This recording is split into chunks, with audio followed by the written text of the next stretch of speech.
என் செல்லமே, என் கண்களில் உன்னை பார்க்கிறேன். நான் தான் திருச்செந்தூர் முருகன், உன் இதயத்திலிருந்து பேசுகிறேன். நீ வருத்தத்தில் இருக்கிறாய், உன்னுடைய மனம் குழம்பி இருக்கிறது. ஆனால் தெரிந்து கொள், எந்த இருட்டிலும் நான் உன்னோடு இருக்கிறேன். ஏன் தெரியுமா? நீ என்னை மறந்தாலும் பரவாயில்லை, நான் உன்னை ஒருபோதும் மறவதில்லை. நீ முயற்சி செய்கிறாய், வாழ்க்கை உன்னை சோதிக்கிறது. சில சமயங்களில் தோல்வி, அந்த தோல்வியும் என் அருளால் தான் உள்ளது. ஒரே ஒரு வெற்றி உனக்கு போதாது, ஏனெனில் உண்மையான வெற்றியை புரிந்து கொள்ள தோல்விகள் அவசியம். நீ நம்பிக்கையற்ற நேரங்களில் என்னை விட்டு விலகி நடக்கிறாய். சில நேரம் கோபப்படுகிறாய், எனக்கு வேண்டாம் என்று புறக்கணிக்கிறாய்.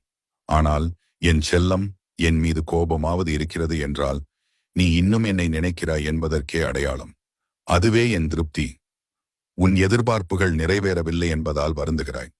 ஆனால் நீ கேட்டதை நான் தராதது உனக்கே நல்லதற்காகத்தான்.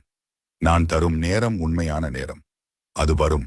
ஆனால் நீ என்னிடம் நம்பிக்கையுடன் இரு. உன் கண்ணீரை நான் காண்கிறேன், உன் பயங்களை நான் உணர்கிறேன்.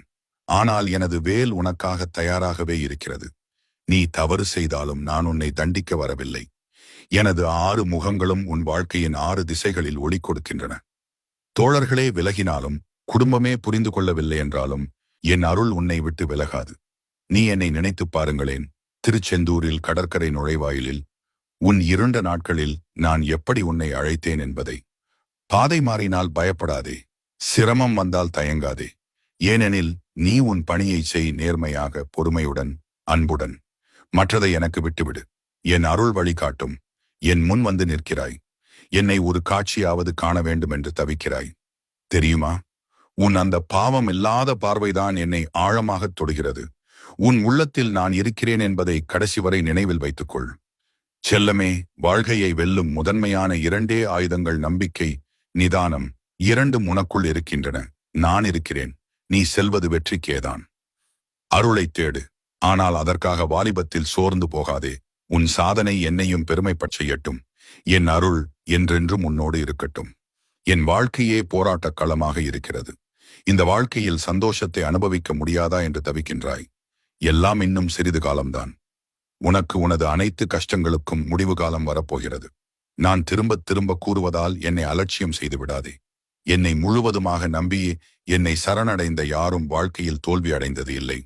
முதலில் நீ தோல்விகளை பல சந்தித்தாலும் அதன் முடிவில் நிச்சயம் வெற்றி உனக்கு கிடைக்கும். உனக்கு இப்போது நல்ல காலம் பிறக்கப் போகிறது. உன் காத்திருப்பிற்கும் கண்ணீருக்கும் முடிவு காலம் வந்துவிட்டது. உன் முருகப்பெருமான் சொல்வதை நம்பிக்கையோடு கேள். உனக்கு வேண்டியதை நடத்தி கொடுக்க நான் தயாராகிவிட்டேன்.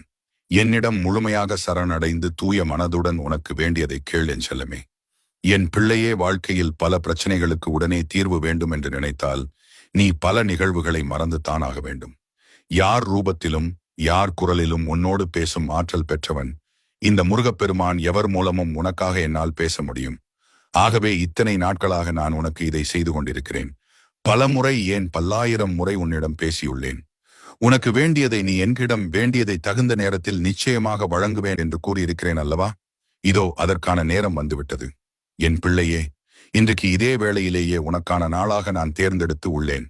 இந்த வார்த்தைகள் இன்று உனக்கானது செவியில் சேர்ந்து விட்டது அல்லவா? அப்பொழுதே தெரிந்து கொள், புரிந்து கொள். நான் உன்னை தேடி தேர்ந்தெடுத்து விட்டேன் என்று இன்று நீ என்னிடம் வேண்டுதலாக எதுவும் வைக்க தேவையில்லை. உன் கோரிக்கைகள் முடித்து வைத்ததற்காக நன்றியை மட்டும் இன்றோ இதோ இப்பொழுதே சொல். என்னிடம் நன்றியை கூற அதை நான் ஏற்றுக்கொள்ளும் வண்ணம் நான் உனக்கான பல செயல்முறையை நான் வழி நடத்துவேன். அதையெல்லாம் எப்படி நம்பிக்கையோடு இருந்தால் உனக்கானது நிச்சயமாக நடக்கும். யாம் இருக்க பயமே என்று உன்னிடம் நான் அடிக்கடி சொல்லி இருக்கிறேன். ஆகவே உன்னை நான் எந்த ஒரு சூழ்நிலையிலும் இந்த முருகப்பெருமான் கைவிட மாட்டேன். இதோ உன்னுடைய தேவைகள் எல்லாம் அனைத்தும் பூர்த்தி செய்யப்பட்டு என் ஆசீர்வாதங்களுடன் நிச்சயம் வந்தடையும். உன்னிடம் இதெல்லாம் என்றோ எப்போதும் நடக்கப் போவதில்லை. இதோ இப்பொழுதோ இன்றையே நடக்கப் போகிறது. உன் வேண்டுதல்கள் அனைத்தும் பழிக்கப் போகிறது. வாழ்க்கையில் நீ விரும்பிய அனைத்தும், ஆசைப்பட்ட அனைத்தும் உன்னை வந்து சேரப்போகிறது. நல்லது நடக்கப் போகிறது. ஆம் பிள்ளையே, இனி உன் வாழ்க்கையில் வருத்தங்களே கிடையாது, மகிழ்ச்சி மட்டுமே நிலைத்திருக்கும்.